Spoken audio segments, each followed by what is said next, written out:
Good morning प्यारे बच्चों, कैसे हो आप सब। उम्मीद करता हूँ कि आप काफ़ी अच्छे होंगे। प्यारे बच्चों, 10th क्लास साइंस को हम पढ़ रहे हैं। स्पेशली हमने स्टार्टिंग की है फिजिक्स से और अभी तक आपके 2 लेक्चर कंप्लीट हो चुके हैं। उम्मीद करता हूँ कि वो क्लासेस आपने अटेंड जरूर की होगी। उन क्लासेस में हमने समतल दर्पण द्वारा प्रतिबिंब का बनना यहाँ तक अपना टॉपिक कंप्लीट कर लिया है। उस समतल दर्पण से रिलेटेड कुछ टर्म्स है, कुछ इंपॉर्टेंट बातें हैं, वो हमको ध्यान रखनी है। देखो, जो यहाँ पे बोर्ड पे कुछ बातें लिखी है, इनको समझने के बाद हमारा जो समतल दर्पण का टॉपिक है वो कंप्लीट हो जाएगा। उसके बाद हमारे 2 दर्पण और बचेंगे। कौन कौन से? अवतल दर्पण और उत्तल दर्पण। हम क्या सीखेंगे उनमें? सबसे पहले हम ये सीखेंगे कि अवतल दर्पण द्वारा प्रतिबिंब किस तरीके से बनाया जाता है। फिर हम उसके बाद क्या सीखेंगे कि उत्तल दर्पण द्वारा प्रतिबिंब किस तरीके से बनाया जाता है। तो चलिए आज की क्लास को स्टार्ट करते हैं।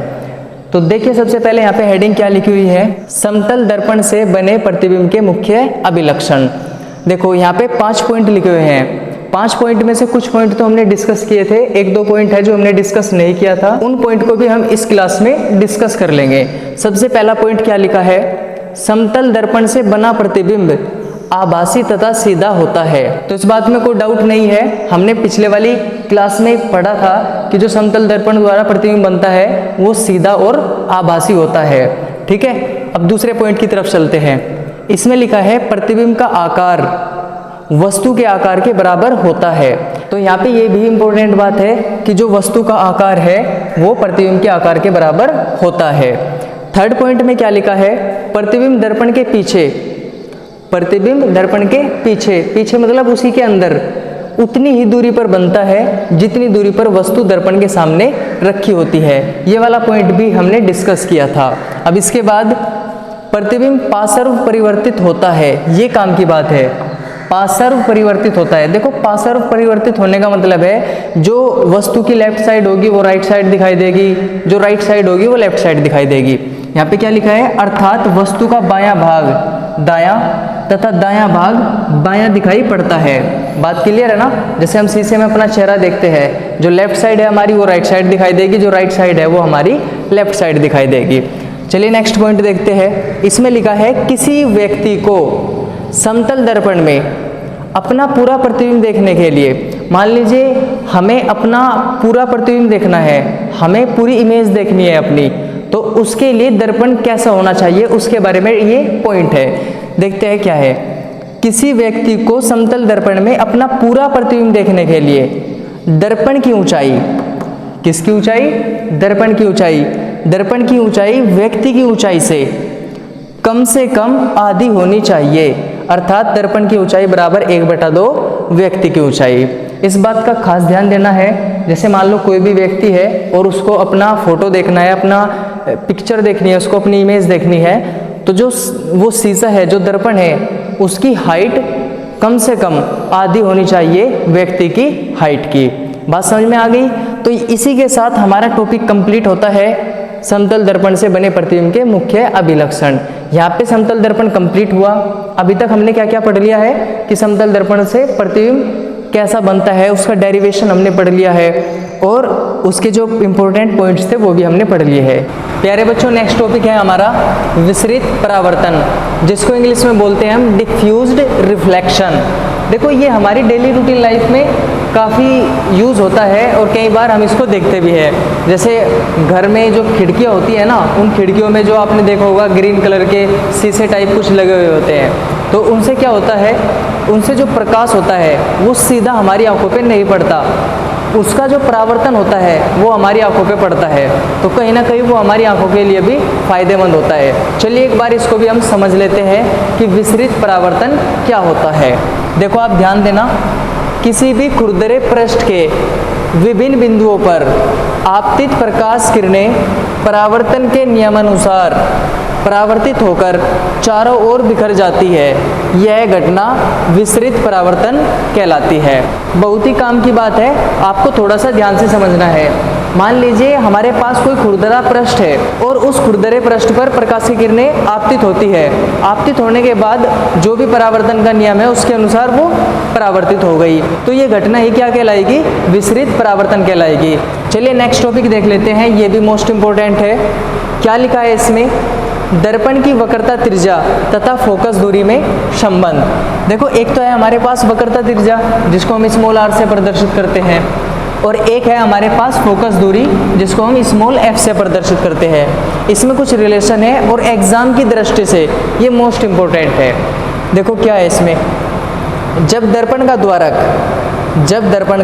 द्वारक वक्रता त्रिज्या की अपेक्षा छोटा होता है तब फोकस दूरी स्मॉल f वक्रता त्रिज्या स्मॉल r की आधी होती है, अर्थात small f equal to r/2। देखो बच्चों यहाँ पे एक बात है ध्यान देने लायक, और वो क्या है, द्वारक।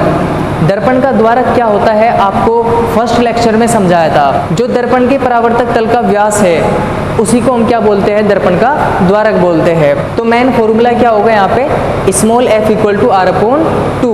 और देखो जो f इक्वल टू r/2 है ना, ये चाहे अवतल दर्पण हो चाहे उत्तल दर्पण हो, दोनों में यही अप्लाई होगा। जैसे यहाँ पे क्या लिखा है, यह संबंध दोनों दर्पणों के लिए लागू होता है। नोट पॉइंट डाल के लिख लेना इस बात को आप, राइट। चलिए अब देख लेते हैं कि जो फोकस दूरी होती है वो वक्रता त्रिज्या की हाफ कैसे होती है। देखो यहाँ पे आपको दो डायग्राम दिखाई दे रहे हैं, एक हमारे पास है अवतल दर्पण और दूसरा हमारे पास क्या है, उत्तल दर्पण। ये अवतल दर्पण है, इसमें जो परावर्तन है वो दबी हुई सतह से है, ठीक है ना, दबी हुई सतह पे किरण आके टकरा रही है। और ये क्या है, हमारा उत्तल दर्पण है। उत्तल दर्पण में जो किरण है, प्रकाश किरण है, वो उभरे हुए तल से टकरा रही है, मतलब उभरे हुए तल से परावर्तन होता है। ये तो आपको पता ही है कि अवतल दर्पण में और उत्तल दर्पण में क्या डिफरेंस है, राइट। अब देखते हैं इसमें हम कैसे इसको प्रूव करेंगे कि जो फोकस दूरी है वो वक्रता त्रिज्या की आधी होती है। देखो इस किरण को हम मान सकते हैं A B, ठीक है ना। ये वाला हमारा कोण है आपतन कोण I और ये वाला हमारा परावर्तन कोण R। अब देखो जो AB है ना वो एक समांतर रेखा है इस PC वाली रेखा के, PC नाम दे सकते हो आप इसको। ये क्या है, अभिलंब का काम करेगा। तो ये आपतन कोण, ये परावर्तन कोण, तो आपतन कोण किसके बराबर होगा, परावर्तन कोण के। तो देखो हम इसको क्या कह सकते हैं, ABC, जो एंगल ABC है वो किसके इक्वल है, एंगल CBF के, CBF के, ठीक है ना। देखो ये वाला कोण इसके इक्वल क्यों है, क्योंकि परावर्तन का नियम है। यहाँ पे हम लिख सकते हैं परावर्तन का नियम। बात क्लियर है ना। परावर्तन का दूसरा नियम था ये कि आपतन कोण परावर्तन कोण के बराबर होता है। अब देखो अगली बात, जो ये वाला एंगल है ना, ये C, ये भी इसके इक्वल होगा। क्यों होगा, अल्टरनेट एंगल है, एकांतर कोण है ना। तो देखो ये वाला एंगल क्या है, ABC, angle ABC equal to angle BCF, BCF। और क्या है ये, ब्रैकेट में लिख सकते हो आप एकांतर कोण। तो या तो आप इसको I लिख दो या इसको क्या लिख दो, R लिख दो, ठीक है ना, क्योंकि I और R भी आपस में इक्वल है। अब तक देखो हमने दो एंगल शो किए, ये वाला एंगल इसके इक्वल और ये वाला एंगल इसके इक्वल। आप इस ट्रायंगल में ध्यान दो, CFB में, इस वाले ट्रायंगल में ध्यान दो। जब ये वाला एंगल इस वाले एंगल के इक्वल है, ध्यान देना, ये C और ये नीचे वाला B, इन दोनों की बात चल रही है। ये वाला एंगल इसके इक्वल है तो ये वाली जो साइड है ना वो इस साइड के इक्वल होगी, बिल्कुल होगी। जब कोण बराबर है तो कोण के साथ जो ये जुड़ी हुई भुजाएं हैं वो क्या होंगी, इक्वल होंगी। तब हम कह सकते हैं CF इक्वल टू FB, कह सकते हैं ना, CF इक्वल टू FB। अब यहाँ पे एक बात लिखेंगे, यदि दर्पण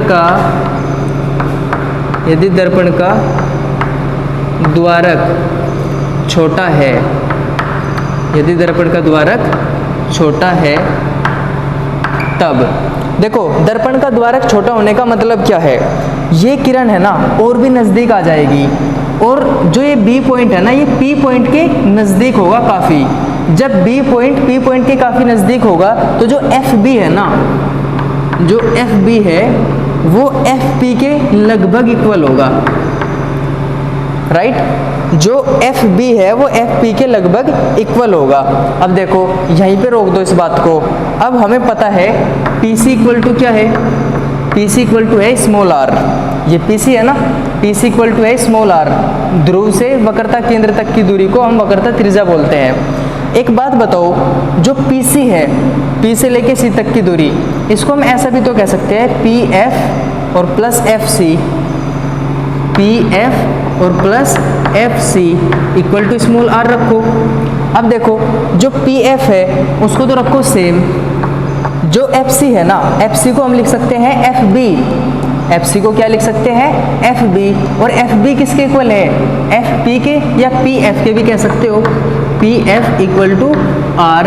और देखो PF और PF 2PF हो गए ना, तो 2 और PF का मतलब कितना है PF का मतलब है फोकस दूरी, तो फोकस दूरी को हम F से शो करेंगे, तो 2F इक्वल टू R, या हम इसको ऐसा भी कह सकते हैं F equal to R upon 2। ठीक है बच्चों, तो अब आपकी बात क्लियर हो गई होगी। सेम वही तरीका हम इसमें अप्लाई कर सकते हैं। देखिए कैसे, ये हमारे पास सपोज करो A और B, क्या है हमारे पास आपतित किरण है, ये हमारे पास क्या है मुख्य अक्ष है, मुख्य अक्ष के समांतर ये हमारे पास कोई आपतित किरण है AB यहाँ पे टकराई, टकराने के बाद दर्पण में थोड़ी जाएगी अंदर, ये टकराने के बाद ऐसे चली जाएगी, लेकिन कैसा महसूस होगा कि ये किरण इधर से आ रही है, ठीक है ना, फोकस से आ रही है मतलब। अब हम क्या करेंगे, यहाँ पे एक नॉर्मल डाल लेंगे इस B पॉइंट पे, ठीक है ना, ये विलंब का काम करेगा, इसको हम n से प्रदर्शित कर सकते हैं। तो देखो ये तो हमारी आपतित किरण है और ये हमारा क्या है नॉर्मल। आपतित किरण और नॉर्मल के बीच में जो एंगल होगा उसको हम I से प्रदर्शित करेंगे, यानी कि आपतन कोण, और ये नॉर्मल और ये परावर्तित किरण, तो इसके बीच में जो एंगल होगा उसको हम R से प्रदर्शित करेंगे।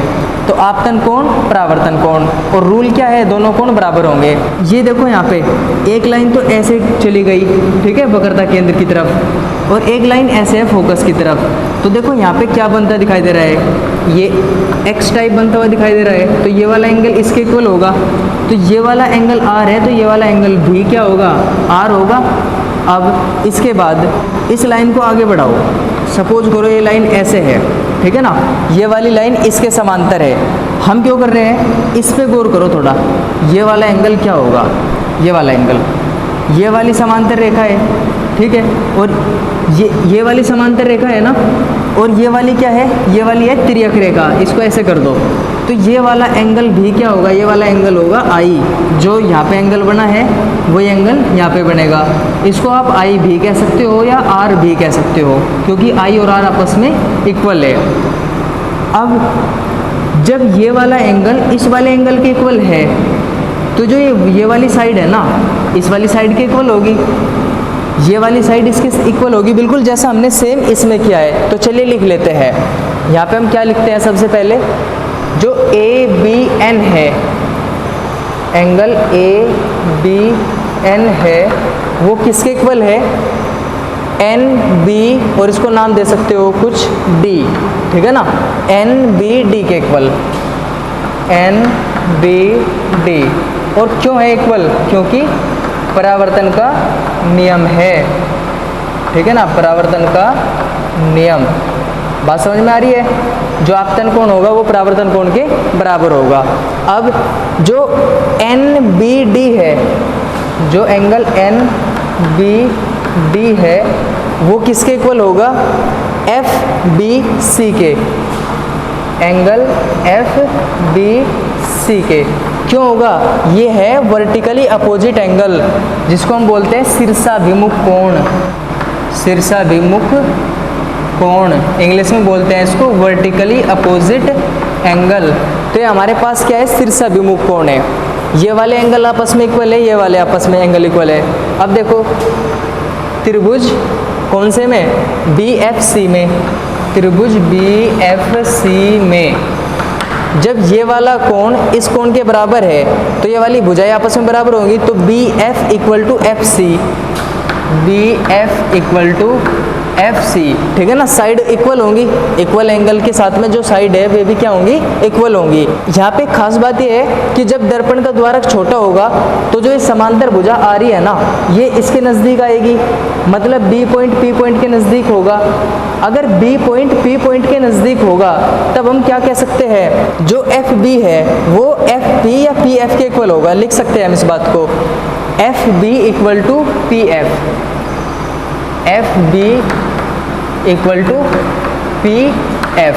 एफ बी इक्वल टू हमने क्या लिख लिया, पी एफ लिख लिया, F B equal to P F, यानी कि ये वाली साइड इस साइड के इक्वल भी है। अब देखो हम इसको कैसे लिख सकते हैं, हमें पता है पी सी इक्वल टू क्या होता है, स्मॉल आर। पी सी को हम क्या लिख सकते हैं, P F plus F C equal to small R. P F का मतलब तो है एफ प्लस, देखो जो एफ सी है ना, एफ सी वो किसके इक्वल है, एफ बी के, और एफ बी किसके इक्वल है, एफ पी के, और एफ पी कितना है, एफ इक्वल टू कितना, आर। एफ और एफ कितना होगा, 2f, तो 2 को हम डिवाइड में भेज देंगे तो एफ इक्वल टू कितना बचेगा, आर अपॉन 2, ठीक है ना। तो इस तरीके से आप अच्छे से प्रूफ कर सकते हैं कि जो फोकस दूरी होती है वो वक्रता त्रिज्या की हाफ होती है। तो प्यारे बच्चों हमारा ये टॉपिक भी कंप्लीट हुआ।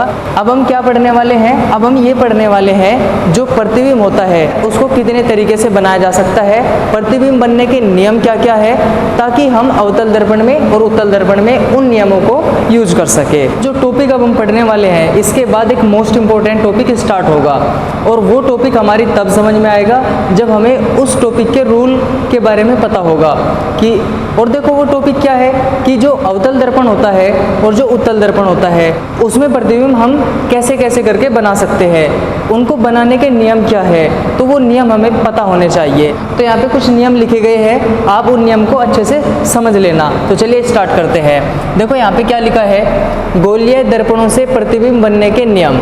गोलीय दर्पणों का मतलब क्या है, अवतल दर्पण और उत्तल दर्पण। अब देखो ये मुख्यतः 3 नियम होते हैं जिसमें से कोई 2 नियम के अनुसार प्रतिबिंब बना लेते हैं।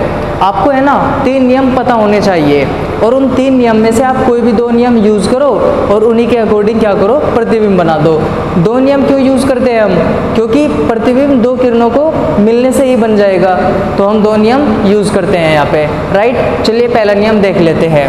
पहले नियम में क्या लिखा है, दर्पण की मुख्य अक्ष के समांतर, ध्यान देना एक एक बात पे, दर्पण की मुख्य अक्ष के समांतर चलने वाली प्रकाश किरण परावर्तन के पश्चात मुख्य फोकस से होकर जाती है अवतल दर्पण में। बात किसकी चल रही है, अवतल दर्पण की।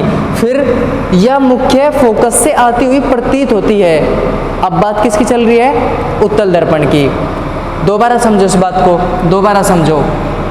पहला नियम क्या है कि जो मुख्य अक्ष है ना, उस मुख्य अक्ष के समांतर आने वाली प्रकाश किरण परावर्तन के पश्चात मुख्य फोकस से होकर जाती है। अगर बात करते हैं हम अवतल दर्पण की तब, लेकिन अगर हम बात करते हैं उत्तल दर्पण की तो मुख्य फोकस से आती हुई प्रतीत होती है, ठीक है ना। डिफरेंस क्लियर होना चाहिए आपको। अब हम डायग्राम की हेल्प से समझते हैं कैसे। देखो ये पहले वाला जो चित्र है, जो पहले वाला डायग्राम है उससे क्लियर हो जाएगा आपको। ये वाला हमारा क्या है, अवतल दर्पण है, ये इसकी मुख्य अक्ष है, मुख्य अक्ष के समांतर ये कोई प्रकाश किरण है, ये ऐसे आई, यहाँ पे टकराई, इसका परावर्तन हुआ, परावर्तन के पश्चात ये मुख्य फोकस से होकर चली गई। तो मुख्य फोकस से होकर जाएगी वो किरण जो मुख्य अक्ष के समांतर आ रही होगी। अब हम बात करते हैं उत्तल दर्पण की। उत्तल दर्पण में देखो मुख्य अक्ष से समांतर चली, ये तो क्या है, ये तो मुख्य अक्ष है, ये मुख्य अक्ष से समांतर प्रकाश किरण चली, चलने के बाद यहाँ पे टकराई, इसका परावर्तन हुआ तो ये ऐसे मुड़ गई। लेकिन महसूस कैसे होगा कि ये फोकस में से आ रही होगी शायद, लेकिन ऐसा नहीं है। तो ये प्रतिबिंब बनाने का पहला नियम है।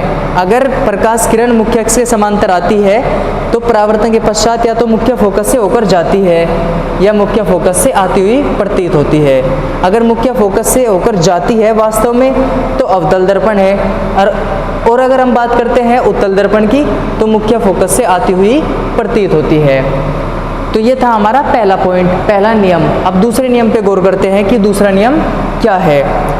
मुख्य फोकस से होकर जाने वाली, ध्यान देना, मुख्य फोकस से होकर जाने वाली अवतल दर्पण में, बात किसकी चल रही है, अवतल दर्पण में। अगर अवतल दर्पण में मुख्य फोकस से होकर कोई किरण जाती है या मुख्य फोकस की ओर जाने वाली, किसमें, अवतल दर्पण, उत्तल दर्पण में, प्रकाश किरण परावर्तन के पश्चात, प्रकाश किरण परावर्तन के पश्चात मुख्य अक्ष के समांतर हो जाती है। एकदम अपोजिट है, जो पहले वाला रूल है ना उसका एकदम अपोजिट है। कैसे, पहले वाले नियम में क्या था, मुख्य अक्ष के समांतर किरण आई, फोकस से होकर चली गई। अब की बार क्या है, फोकस से होकर जाएगी या जाती हुई प्रतीत होगी, वो मुख्य अक्ष के समांतर हो जाएगी।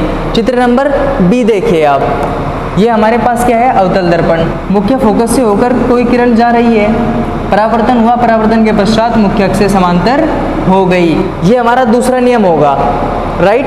अब हम बात करते हैं उत्तल दर्पण की, कि देखिए उत्तल दर्पण में क्या होगा। ये किरण मुख्य फोकस की ओर जाती हुई प्रतीत हो रही है, इसमें अंदर थोड़ी जाएगी, यहाँ पे टकराई, टकराने के बाद इस डायरेक्शन में मुड़ गई, लेकिन ऐसा प्रतीत होगा कि ये फोकस की तरफ जा रही है। तो मुख्य फोकस की ओर जाती हुई प्रतीत होने वाली किरण परावर्तन के पश्चात मुख्य अक्ष के समांतर हो जाती है। आई बात समझ में, ये था हमारा दूसरा नियम। चलिए अब बात करते हैं तीसरे नियम की। इसमें क्या लिखा है, वक्रता केंद्र में को होकर जाने वाली, कौन से में, अवतल दर्पण में, या वक्रता केंद्र की ओर जाने वाली। देखो फर्क है इन दोनों में, वक्रता केंद्र में को होकर जाने वाली, वक्रता केंद्र में को होकर जाएगी, कौन से दर्पण में, अवतल दर्पण में, या वक्रता केंद्र की ओर जाने वाली, अभी गई नहीं है, वक्रता केंद्र की ओर जाने वाली, कौन से दर्पण में, उत्तल दर्पण में, प्रकाश किरण परावर्तन के पश्चात अपने ही मार्ग पर वापस लौट आती है। क्या मतलब है इस बात का, मान लीजिए कोई प्रकाश किरण है और वो प्रकाश किरण वक्रता केंद्र में से होकर जाती है अगर, तो परावर्तन के पश्चात वापस उसी रास्ते से, वापस उसी मार्ग से लौट जाएगी। अब देखो डायग्राम की हेल्प से समझ लेते हैं। ये हमारे पास अवतल दर्पण है और ये इसका फोकस और ये इसका वक्रता केंद्र, वक्रता केंद्र में से होकर कोई किरण गई, यहाँ पे टकराई, इसका परावर्तन हुआ, परावर्तन के पश्चात उसी मार्ग से वापस लौट गई, ठीक है ना। ये तो बड़ा आसान है। अब देखते हैं हम उत्तल दर्पण में। ये हमारे पास क्या है, उत्तल दर्पण है, ये क्या है, मुख्य अक्ष है, ये फोकस है, ये वक्रता केंद्र है, ये क्या है, ध्रुव है। कोई प्रकाश किरण ऐसे आई, ठीक है, और वक्रता केंद्र की ओर जाती हुई प्रतीत हो रही है, लेकिन यहाँ पे टकराई, टकराने के बाद इसका परावर्तन हुआ, तो परावर्तन के पश्चात इसी रास्ते से, इसी मार्ग से ये वापस लौट जाएगी। तो ये तीन बड़े आसान नियम है। एक बार और समझ लेते हैं। पहला नियम क्या है, मुख्य अक्ष के समांतर आने वाली फोकस से होकर जाएगी। दूसरा नियम क्या है, फोकस से होकर जाने वाली मुख्य अक्ष के समांतर हो जाएगी। और तीसरा नियम क्या है, वक्रता केंद्र से होकर जाने वाली वापस उसी रास्ते से लौट जाएगी। आई बात समझ में। ये तीन नियम हमने पढ़े हैं, समझे हैं। इन तीन नियम में से हम दो नियम अप्लाई करेंगे। उन दो नियम के अकॉर्डिंग हम क्या बना सकते हैं, किसी भी वस्तु का प्रतिबिंब बना सकते हैं। आपको इन तीनों नियम की अच्छे से प्रैक्टिस कर लेनी है, अपनी कॉपी में ये थ्योरी लिख लेनी है। अब हम इससे आगे ये पढ़ेंगे कि जो हमारा अवतल दर्पण है उसमें कितने तरीके से प्रतिबिंब बनाया जा सकता है, क्या क्या उनकी स्थितियां है। फिर उसके बाद क्या सीखेंगे कि जो उत्तल दर्पण होता है उसमें प्रतिबिंब बनाने की क्या क्या स्थितियां हो सकती है। तो आज की क्लास में हम इतना ही करते हैं। नेक्स्ट क्लास का आप वेट कीजिएगा। कुछ प्रॉब्लम आती है नीचे कमेंट में लिखिएगा, उनका जरूर रिप्लाई आपको मिलेगा।